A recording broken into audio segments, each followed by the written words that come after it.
2017년 새해를 시작하면서 우리는 지난 한 주간 동안 새해 축복 새벽 기도회로 새벽마다 모여서 기도하며 말씀을 나누며 이 새해는 이렇게 살고 싶습니다. 하나님 이렇게 살 수 있게 주옵소서라고 기도했습니다. 저는 6개의 새해 키워드, 우리가 기억하고 살아야 할 말씀을 전했습니다. 첫째는 선택이라고 하는 말이었죠. 선택. 사람은 누구나 늘 선택의 순간 앞에 섭니다. 작은 선택에서부터 때로는 아주 중요한 선택을 하게 되죠. 우리의 삶이라고 하는 것은 결국 이런 선택의 모임입니다. 내가 어떻게 선택하느냐에 따라서 나의 삶이 좌우된 것입니다. 오늘도 하나님께 나와서 예배할 것이냐 아니면 다른 곳으로 갈 것이냐 선택의 순간이 아마 있으셨을 것입니다. 물론 많은 분들은 오늘 주일이니까 당연히 하나님께 나가서 예배 드려야지 그렇게 생각하고 오셨겠죠. 또 그러나 그 중에는 이거 오늘 교회 가야 돼. 딴 데 갈 데가 있는데 어떻게 해야 돼. 좀 쉬고 말어. 여러 가지 생각을 하시다가 그래도 교회 가서 예배 드려야지. 그러고 이렇게 오셨으리라고 생각합니다. 잘 선택하신 겁니다. 아주 훌륭한 선택하셨습니다. 그럼요. 우리가 이 복된 새해를 어떻게 살 것입니까? 하나님께서 우리에게 말씀하십니다. 무엇을 선택할 것이냐? 내가 너희 앞에 복과 저주, 생명과 사망을 두었다. 복된 삶을 살 것이냐, 생명의 삶을 살 것이냐, 사망의 삶을 살 것이냐, 저주의 삶을 살 것이냐, 네가 선택하라. 너의 선택이라는 것입니다. 너는 생명과 복을 선택하라.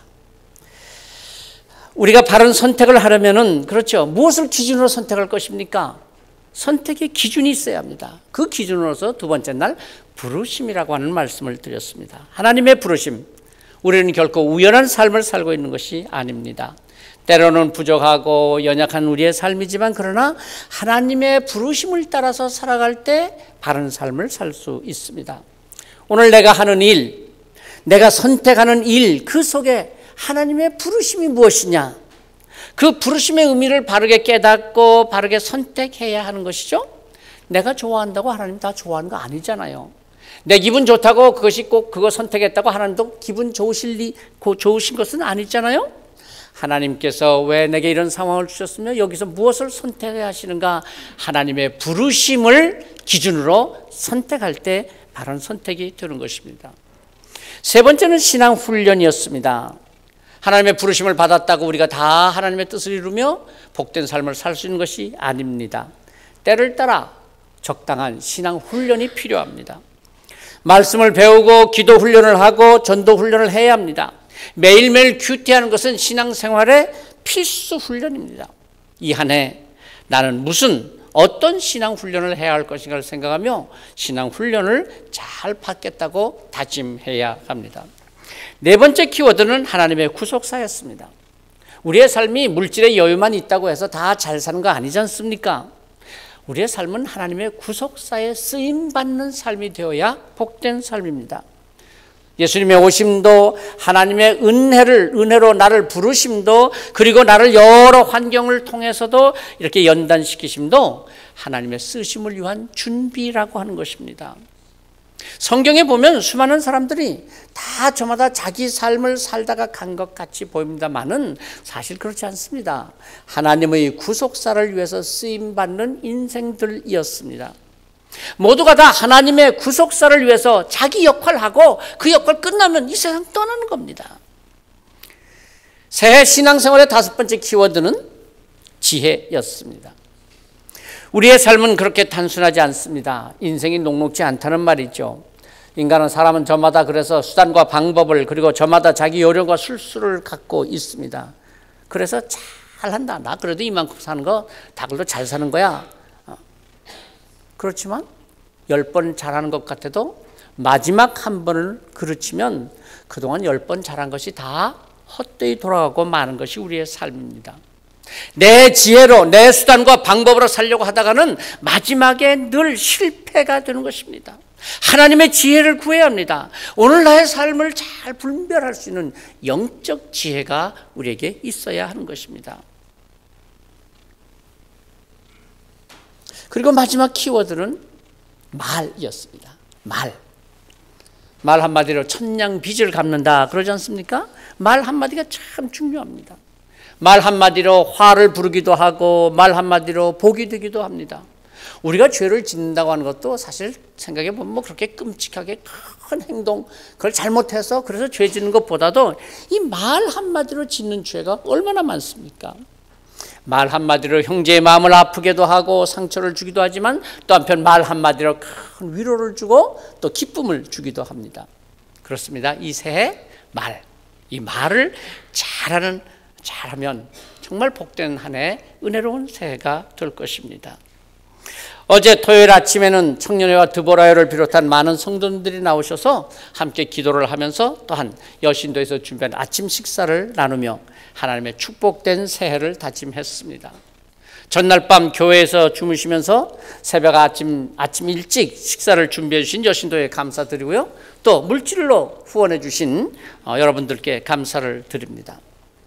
새해 신앙 키워드 6마디 뭐라고요? 선택, 부르심, 신앙훈련, 구속사, 지혜, 말.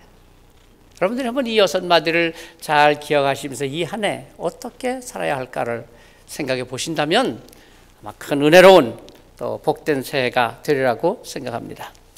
2017년 이 새해는 특별히 우리 개신교에 굉장히 뜻있는 의미 깊은 해가 됩니다. 마틴 루터가 독일 비텐베르크 성당의 정문에 95개 조항의 질문들, 당시 로마 교황청의 잘못된 신앙들을 조목조목 지적하면서 던졌던 질문들에서 시작된 종교개혁, 금년이 500주년 되는 해입니다. 사실 루터가 종교개혁을 처음부터 하려고 그렇게 했던 것은 아닌 것 같습니다. 당시 변질된 가톨릭 교회를 개혁하려고 했죠. 그러나 로마 교황청은 루터의 교회 개혁을 받아들이지 아니했습니다. 오히려 루터와 그를 따르는 사람들을 박해했습니다. 결국 가톨릭 교회를 개혁하려던 루터의 시작은 가톨릭 종교 자체를 변화시키는 종교 개혁이 되었고 그 물결은 유럽 전체로 퍼져 나갔습니다.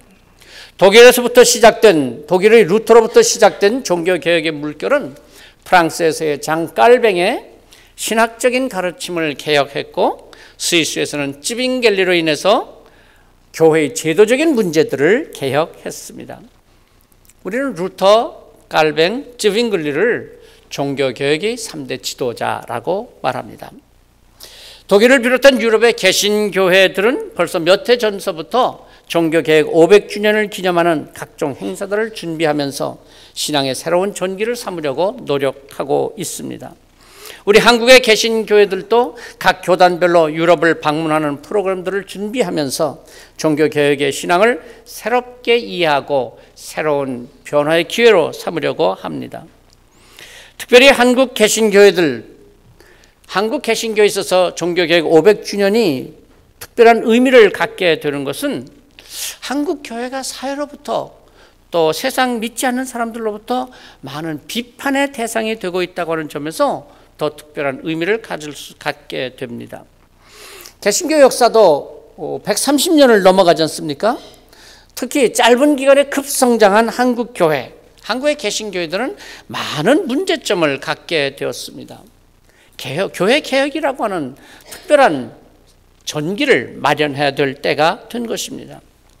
우리 교단에서는 금년 주제를 우리가 오늘 읽은 말씀 마태복음 16장 18절 말씀을 중심으로 내 교회를 세우라라고 정하고 지금까지 우리가 세워온 교회가 예수님께서 세우라고 하셨던 바로 그 교회 그 모습을 갖고 있는가? 아니 변질된 것들은 무엇이 있는가? 하나님께서 기뻐하시는 교회로서 변화되기 위해서 준비하고 노력하는 것입니다. 우리 교회 표어도 교단 표어를 따라서 내 교회를 세우라 그렇게 정하고 경서교회를 예수님께서 계획하셨고 이 교회가 시작될 때 하나님께서 뜻하셨던 그 교회로 세워가고자 합니다. 세태와 인간의 심성은 늘 시대를 따라서 변하죠. 또 앞으로도 갈 것입니다. 그러나 예수님께서 이 세상을 구원하고자 하셨던 그 계획은 변함이 없습니다. 오늘까지도 우리에게도 이어져 왔고 또 앞으로도 이어져 갈 것입니다.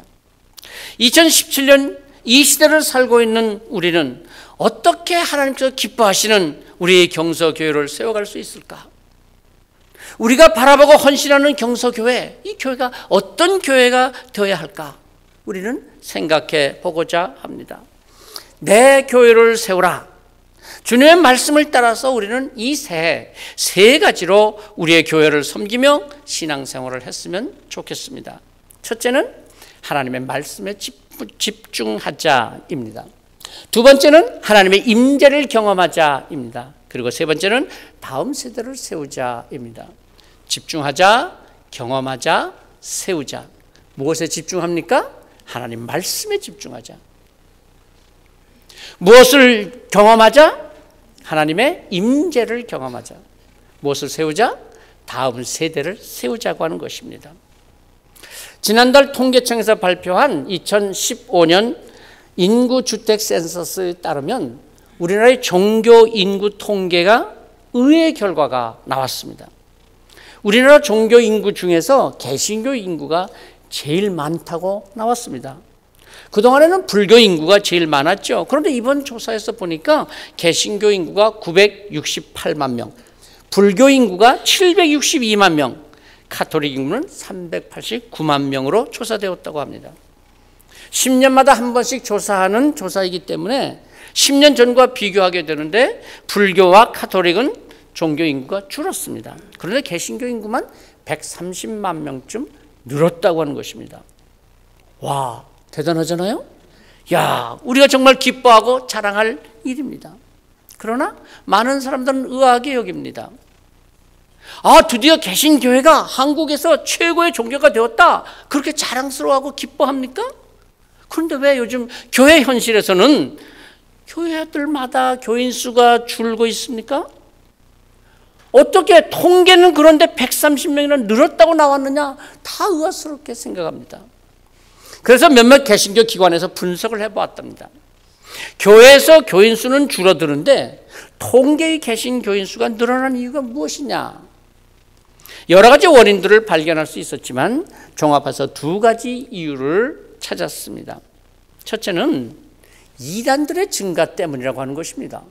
실제로 개신교 교인 수가 늘어난 것이 아닙니다. 그런데 대부분의 이 이단들이 기독교라고 개신교라고 자칭하고 있기 때문에 이단 숫자가 포함되었기 때문에 개신교 숫자가 늘었다. 그런 통계가 나온다는 것이죠. 두 번째 원인은 소위 가난한 성도들이 늘었다는 것입니다. 가난한 성도 잘 아시죠? 예수님은 좋은데 교회는 싫다는 것입니다. 교회는 나가고 싶지 않다는 가난한 교인들, 교회나 목회자들이나 성도들에게 실망하고 교회에 출석하지 않는 성도들. 그러나 누가 물으면 자신은 개신교인이라고 대답하기 때문에 이들의 숫자가 포함돼서 오늘 우리 교회의 현실과는 다른 통계가 나왔다는 분석이 있죠. 이런 점에서 한국 개신교회는 지금이 오히려 위기의 상황이라고 할 것입니다. 이단이 늘어나고 가난한 성도들이, 특별히 교회에서 실망한 젊은 세대들이 교회를 떠나고 있는 이 현실은 정말 우리 모두가 경각심을 가지고 기도하며 우리의 신앙의 자세를, 우리의 교회 생활을 가다듬어야 할 그런 때입니다. 종교개혁 500주년을 맞으며 오히려 개신교회들이 개혁해야 할 것이 무엇인가 면밀히 검토하고 찾아서 변화를 시도하지 않으면 언젠가는 사회의 비판이 아니라 하나님의 심판을 받게 될런지도 모르는 것이죠. 장깔뱅은 말했답니다. 교회는 항상 개혁되어야 한다고 말입니다. 우리가 교회 개혁을 말할 때 제일 중요한 것이 무엇이겠습니까? 역시 그 기준은 말씀입니다. 하나님의 말씀을 기준으로 개혁해야 하는 것입니다. 성도들이 하나님의 말씀에 집중하지 아니하고 세상의 논리나 세상의 삶과 그 형편에 맞춰서 신앙생활을 하려고 할 때는 교회는 결국 하나님으로부터 멀어지고 성도들의 신앙생활은 세속화되는 것입니다. 시편 119편 106절 말씀, 우리가 잘 아는 말씀이죠. 주의 말씀은 내 발의 등이요 내 길의 빛이니이다. 우리가 항상 이 말씀의 기준을 삼아서 신앙생활하고 세상을 살아가야 하는데 말씀의 기준을 삼지 아니하면 우리도 모르는 사이에 우리의 신앙생활이 교회에서 떠나고 하나님을 떠나게 된다는 것이죠.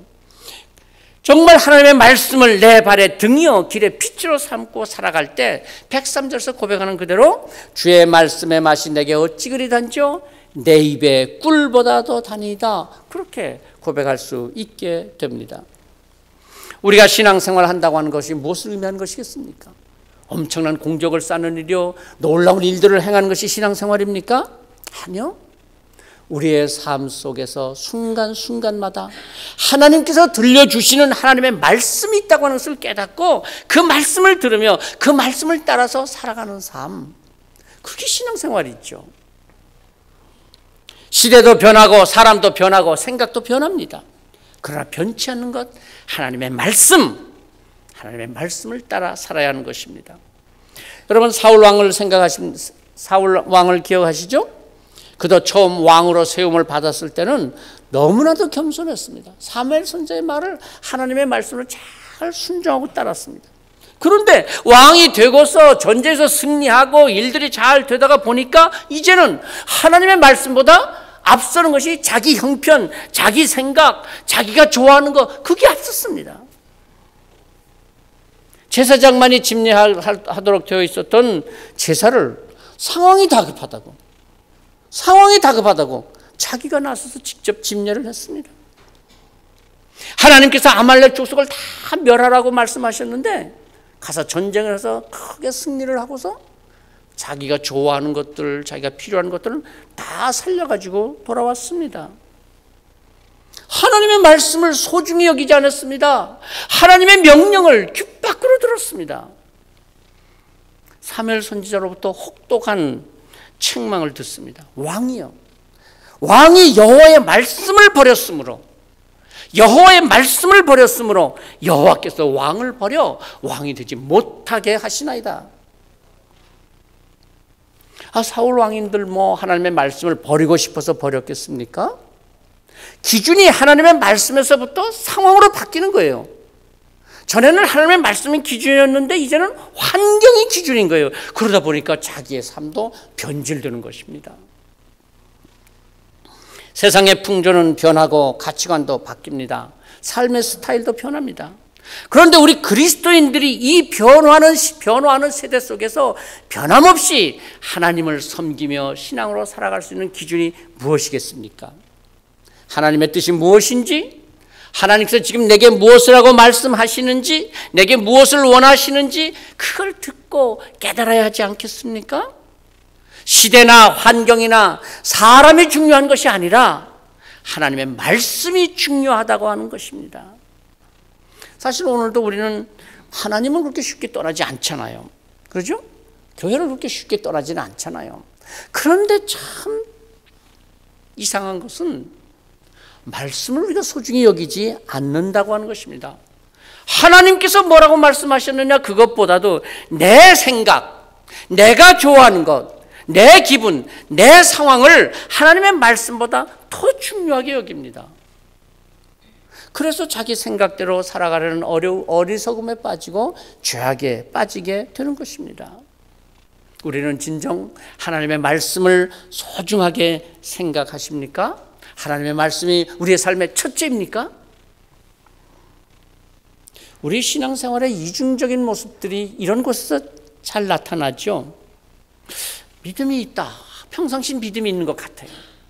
그런데 막상 어떤 어려움이 닥쳐왔을 때 그 어려움 속에서 나를 붙잡아 주시고 세워줄 말씀이 내 안에 없습니다. 하나님을 믿지 않는 것은 아닙니다. 그런데 말씀이 내 안에 없으니까 절망하고 낙심하고 분노하면서 다 필요 없다, 쓸데없다, 엉뚱한 소리를 하게 되는 것이죠. 시대가 어떻게 변하든지 사람이 어떻게 변질이 되든지 하나님의 말씀을 붙들고 하나님의 말씀을 받아들이고 말씀을 마음에 두고 늘 말씀을 묵상하면서 하나님의 음성을 들으며 살아간다면 그 말씀이 우리의 능력이 되고 우리의 삶을 바르게 세워주시는 것입니다. 예수님께서 말씀하셨습니다. 내가 내게 이르노니 너는 베드로라. 내가 이 반석 위에 베드로 위에 그 말이죠. 베드로 위에 내 교회를 세우리니 음부의 권세가 이기지 못하리라. 오늘 말씀하셨습니다. 시몬을 베드로, 페트로스라고 부르신 주님께서는 내 교회를 세울 텐데 그것을 페트라 이 반석 위에 세우신다고 말씀하셨습니다. 가톨릭 교회에서는 지금도 페트라를 베드로라고 그렇게 직접 해석을 해서 베드로를 제1대 교황으로 그렇게 모시고 있습니다. 그러나 우리 개신교에서는 아니요. 하나님께서 교회의 기초로 세우신 페트라 반석은 베드로 인간이 아니라 베드로가 고백했던 그 말씀, 그의 신앙 고백이라고 봅니다. 페트라, 반석, 기초라고 하는 의미일 뿐만이 아니라 또한 신앙 고백이라고 하는 의미를 갖고 있습니다. 주님께서 세우신 주님의 교회는 올바른 신앙 고백, 곧 하나님의 말씀 위에 세워져야 합니다. 말씀을 떠나서 그 어떤 것들도 교회를 바르게 세울 수 없습니다. 말씀이 중요합니다. 그래서 우리는 이 한 해 말씀에 집중하여 주님의 교회를 세우고자 하는 것입니다. 두 번째 실천 사항은 하나님의 임재를 경험하자입니다. 좀 말씀이 딱딱해지니까 살살 졸리려고 그러시죠? 네, 한번 함께 해보십시다. 하나님의 임재를 경험하자. 예, 여러분 교회가 무엇입니까? 여러 가지 설명을 할 수 있습니다. 그러나 다시 말하면 하나님이 임재하시는 자리가 교회입니다. 여러분 교회에 왜 옵니까? 하나님 만나러 옵니다. 그런데 교회에 와서 하나님을 만나지 못하고 돌아간다면 우리가 이렇게 오는 것이 다 헛된 일이 되고 마는 것입니다. 교회는 하나님의 임재를 경험하는 자리가 되어야 합니다. 물론 하나님은 세상 어디나 계십니다. 어디서나 만날 수 있는 하나님이십니다. 무소부재하신 하나님이십니다. 그러나 하나님께서는 성전에서 우리를 만나주시고 성전에서 우리가 드린 기도를 들어주시겠다고 성전을 봉헌하는 솔로몬에게 약속해 주셨던 것입니다. 교회 오는 목적은 하나님을 만나고 하나님의 말씀을 듣기 위해서 오는 것입니다. 교회에 와서도 예배를 드리면서도 하나님의 임재를 경험하지 못한다면, 하나님을 만나지 못한다면 하나님의 은혜도 없는 것이요 하나님의 능력도 지혜도 받지 못하는 헛된 일이 되고 마는 것입니다. 오늘 교회는 초대교회 성도들과 같은 성도들의 그 사랑과 끈끈한 정이 메말라 가고 있는 것 같습니다. 가족 단위로 함께 신앙생활을 하다가 보니까 좀 식사를 해도 가족끼리만 해요. 또 그리고 빨리 가족끼리 또 돌아가야 되잖아요.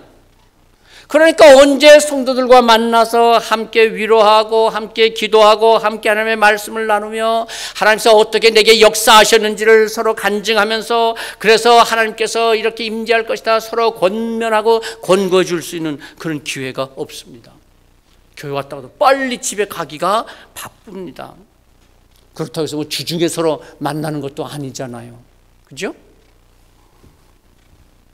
교회 와도 쫓겨서, 시간에 쫓겨서 하나님의 임재를 경험할 시간도 없습니다.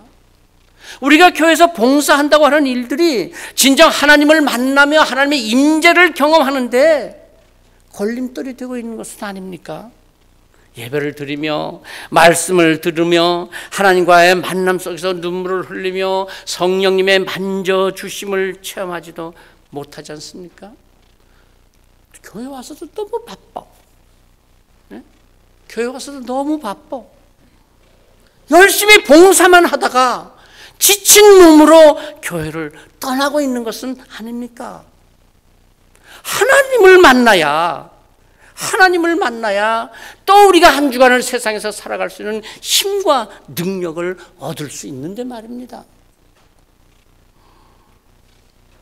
교회를 신약성경에서는 뭐라고 부른다 그러죠? 교회. 텔레비가 잘 나옵니까? 네, 채널 딴 데 돌리지 마시고요. 그래도 잘 보세요. 교회를 뭐라고 한다고요? 에클레시아. 신약성경에서 에클레시아라고 그래요. 에클레시아가 무슨 말이에요? 에크, 뭐뭐로부터 레시아, 그것은 칼레오라고 하는 단어죠. 그래서 그 두 단어의 합성입니다. 그러니까 교회라는 것은 무엇이냐? 뭐뭐로부터 부름을 받는다, 그런 의미라는 거예요. 그러니까 교회가 무엇이냐?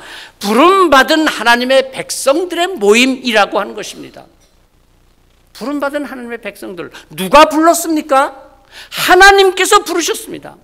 내가 선택한 교회 아닙니다. 내가 나온 교회가 아닙니다. 내가 하고 싶다고 해서 하는 일이 아닙니다.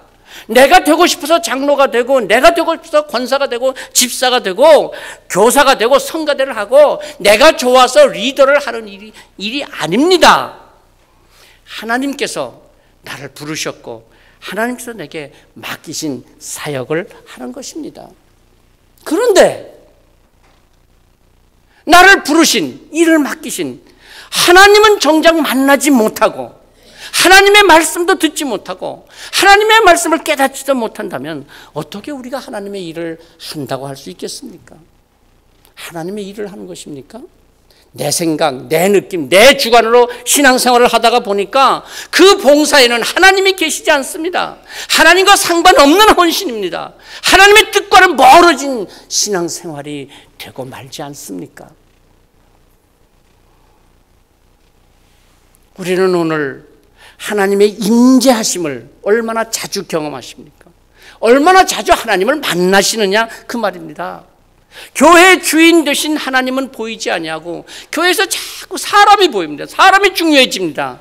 그러면 교회는 주님의 교회가 아니라 사람의 교회가 되기 시작하는 것입니다. 예배를 드리며 기도하면서 찬송하면서 또 성도의 교제를 나누면서 하나님을 만나지 못하고 하나님께서 내게 원하시는 일들, 오늘 내가 살아있는 이 사명을 발견하지 못한다면 그것은 신앙생활이라고 할 수 없습니다. 단지 내 만족을 얻고자, 나를 위로하고자 내가 하는 신앙생활일 뿐 하나님을 기쁘시게 하는 신앙생활이 되지는 못합니다. 늘 하나님의 임재를 경험하는 신앙생활이 되어야 합니다. 세 번째는 다음 세대를 세우는 교회가 되기를 소망합니다. 몇 해 전에 우리가 표로도 정했었습니다마는 복음 사대를 이루자 그랬습니다. 무슨 말입니까? 바울 사도는 디모데에게 자신이 받은 복음을 전해주면서 너도 또 다음 세대에게 이 복음을 전하라 부탁했습니다. 디모데 후서 2장 2절 말씀 기억하십니까? 또 네가 많은 증인 앞에서 내게 들은 바를 충성된 사람들에게 부탁하라. 그들이 또 다른 사람들을 가르칠 수 있으리라. 바울 사도는 다메섹으로 예수 믿는 자들을 잡아들이려고 달려가다가 부활하신 예수님을 만납니다. 하늘로부터 강한 빛이 내려 비추고 소리가 들렸습니다. 사울아 사울아 내가 어찌하여 나를 박해하느냐. 당시 그의 이름은 사울이었죠. 그는 타고 가던 말에서 떨어져서 땅바닥에 엎드려졌습니다. 누구시니까? 그는 부활하신 예수님의 음성을 듣습니다. 나는 내가 박해하는 예수라. 예수님의 음성을 듣고 예수님을 만난 바울은 그 이후 오직 복음 전파를 위해서 살았습니다. 예루살렘에서 안디옥에서 마게도냐로, 그리고 고린도와 아덴으로, 그는 마지막에는 로마에까지 달려가서 복음을 전했습니다. 그리고 말년에 아들처럼 사랑했던 디모데에게 이렇게 부탁한 것입니다. 내가 내게 들은 바를 충성된 사람들에게 부탁하라. 그들이 또 다른 사람들을 가르치리라. 바울이 디모데에게 복음을 전했습니다. 디모데는 충성된 사람들에게 또 복음을 전하라는 것입니다. 그러면 그들이 또 다른 사람들에게 복음을 가르칠 것이다. 바울이 디모데에게, 디모데가 충성된 사람들에게, 그리고 또 그들이 또 다른 사람들에게, 이렇게 4대에 걸쳐서 전해지는 복음은 또 4대를 이루고 또 4대를 이루며 오늘까지 전해져 왔고 우리에게까지 전해져서 오늘 우리도 예수 그리스도를 구주로 영접하고 복음의 축복을 누리게 된 것입니다. 이제는 나입니다. 나 혼자 내가 예수 잘 믿고 끝나는 신앙생활이 아니라 우리의 가정에서 복음 사대를 이루어야 합니다. 할아버지, 아버지, 아들, 손자로 이어지는 신앙 전통은 대대로 복된 가정이 되게 할 것입니다. 또한 교회에서도 복음 사대를 이루어야 합니다. 내가 받은 복음은 신앙의 선배들로부터 받은 복음이었습니다. 나도 나의 예비신자를 찾아서 또 예비신자를 만들어서 그들에게 복음을 전해 주어야 합니다. 그러면 그들도 그들의 예비신자에게 또 복음을 전해주게 될 것입니다. 한국 교회들은 젊은 세대들이 줄어들고 있다고 걱정입니다. 교회마다 젊은 세대들이 자꾸 준다고 걱정합니다. 그런데 막상 교회 현실을 들여다보면요, 모두가 걱정만 하고 있을 뿐이지 다음 세대를 세우려고 노력을 하지 않아요. 신앙의 선배가 신앙의 후배 한 사람을 만나고 그의 이야기를 좀 들어주고 함께 기도해주고 권면해주는 그런 신앙의 대물림이 없습니다. 전에는 있었잖아요. 그렇죠? 교회 문제를 가지고 함께 모여서 의논하고 상의하고 때로는 밤을 새워가면서 그걸 가지고 토론을 하기도 했고 한 주에도 몇 번씩 만나기도 했잖아요. 이제 그게 다 없어져 가요. 교회에서조차도 그게 되지를 않습니다. 사도행전 2장 47절 48절 말씀을 보면 처음 예루살렘 교회 성도들의 신앙생활이 어떠한 것을 가르쳐주고 있습니다. 날마다 마음을 같이하여 성전에 모이기를 힘쓰고 집에서 떡을 떼며 기쁨과 순전한 마음으로 음식을 먹고 하나님을 찬미하며 또 온 백성에게 칭송을 받으니 주께서 구원받는 사람을 날마다 더하게 하시니라. 여러분, 오늘 나의 다음 세대가 누구입니까? 예수님께서 디모데에게 부탁하셨듯이 오늘 내게 부탁하시는 또 다른 사람이란 누구입니까? 70대 성도님이시라면 그럼요, 60대, 50대가 다음 세대입니다. 그들을 나의 다음 세대로 세워야 합니다. 50대 성도님이시라면 40대, 30대를 나의 다음 세대로 세워야 합니다. 30대시라면 20대, 10대들을 나의 다음 세대로 세우고자 헌신해야 합니다. 그들 중에 하나님께서 나를 통해서 세우고자 하는 한 사람이 있습니다. 다음 세대가 있습니다. 그를 만나야 합니다. 말씀을 나누고 삶의 경험을 나누고 다음 세대를 위해서 기도하고 수고해야 하는 것입니다. 소그룹에서, 신도회에서, 아니 가정에서, 사회에서까지도 하나님께서 세우라고 하시는 나의 다음 세대를 세워가는 이 새해가 되었으면 좋겠습니다. 내 교회를 세우라. 하나님의 말씀에 집중하는 교회, 하나님의 임재를 경험하는 교회, 다음 세대를 세우는 교회가 되기 위해서 우리 이 한 해도 헌신하고 충성하는 우리 모두가 되기를 축복합니다. 기도하십시다. 내 교회를 세우라. 오늘 우리의 삶을 이렇게 살아갈 수 있는 삶이 교회를 통해서 주신 하나님의 축복이요, 교회를 통해서 물려주신 복음의 축복인 줄로 믿습니다. 이제 저희가 가정에서, 사회에서, 교회에서 또 내 교회를 세우라는 주님의 명령을 듣습니다. 다시 한번 말씀에 집중할 수 있게 하여 주시옵시고 늘 하나님의 임재를 경험하는 삶이 되게 하여 주옵시며 우리에게 맡겨진 다음 세대를 세워가는 우리의 신앙생활이 되게 하여 주시옵소서. 이 한 해도 우리가 함께 이 말씀을 중심하여서 영광스러운 경서교회, 주님의 몸된 경서교회를 잘 섬기고 충성하는 귀한 일꾼들이 되게 하여 주시옵소서. 예수 그리스도 이름으로 기도하옵나이다. 아멘. 찬송 218장 1절 3절 부르시며 봉헌 드립니다.